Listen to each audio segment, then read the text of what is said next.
మామిడికాయ సీజన్ కదా, మరో రకం రోటి పచ్చడి చూద్దాము. మరి పెసరపప్పు మామిడికాయ రోటి పచ్చడి చూద్దాం. ఒక అరకప్పు పెసరపప్పు, మామిడికాయ ఇలా ముక్కలుగా కట్ చేసుకుందాం.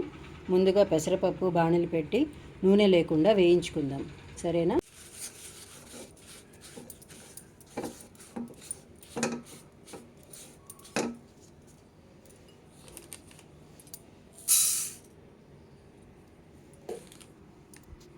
బంగారు రంగు బాగా దూరగా వచ్చేదాకా పెసరపప్పును వేయించుకుని చల్లారనిచ్చి దాన్ని నానబెట్టుకుందాం. ఒక పావుగంట నానబెట్టుకుని మామిడికాయలో ఒక స్పూన్ ఆవుపిండి, ఉప్పు, పసుపు, సగం స్పూన్ మెంతిపిండి, అలాగే నచ్చితే వెల్లుల్లిపాయలు వేసుకుని ఎండుమిరపకాయలు కూడా వేయించుకుని గ్రైండ్ చేయాలి. పెసరపప్పు కూడా డ్రై రోస్టే, ఎండుమిరపకాయలు కూడా నూనె లేకుండా డ్రై రోస్టే. మన కారాన్ని బట్టి, మన మిరపకాయల కారాన్ని బట్టి ఎన్ని కావాలో అన్ని వేసుకోవచ్చు. కొంతమంది పచ్చిమిర్చి కూడా వేస్తారు, సగం పచ్చిమిర్చి సగం ఎండుమిర్చి వేసి వేయిస్తారు.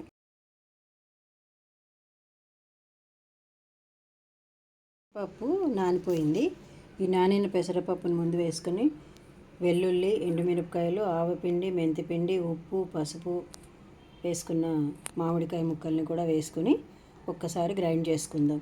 కొంచెం కచ్చాపచ్చగానే గ్రైండ్ చేసుకోవాలి. ఇప్పుడు తాలింపు కోసం స్టవ్ వెలిగించి బాణలు పెట్టి కొంచెం నూనె వేసుకొని, నూనె వేడెక్కిన తర్వాత అర స్పూన్ ఆవాలు, జీలకర్ర వేసి జీలకర్ర ఆవాలు బాగా చిట్లిన తర్వాత శనగపప్పు, మినపప్పు కూడా ఒక్కొక్క స్పూన్ వేసి, ఒక ఎండుమిరపకాయ, కొంచెం కరివేపాకు, నచ్చిన వాళ్ళు లాస్ట్లో ఇంగువ కూడా వేసుకోవచ్చు. వెల్లుల్లిపాయ వేస్తే ఇంగువ అవసరం ఉండదు, కానీ ఇంగువ వాసన నచ్చే వాళ్ళు బాగుంటుంది కాబట్టి వేసుకోవచ్చు. అలాగే ఇది ఈ పోపు అంతా అయిపోయిన తర్వాత పచ్చడి కూడా వేసి నూనెలో కలపాలి. నచ్చితే లాస్ట్లో కొంచెం కొత్తిమీర కూడా చిన్న చిన్న ముక్కలుగా చేసి కలుపుకోవచ్చు. పెసరపప్పు మామిడికాయ రోటి పచ్చడి రెడీ. దీనిలో కొంతమంది పచ్చి కొబ్బరి కానీ ఎండు కొబ్బరి కానీ కూడా వేసుకుంటారు.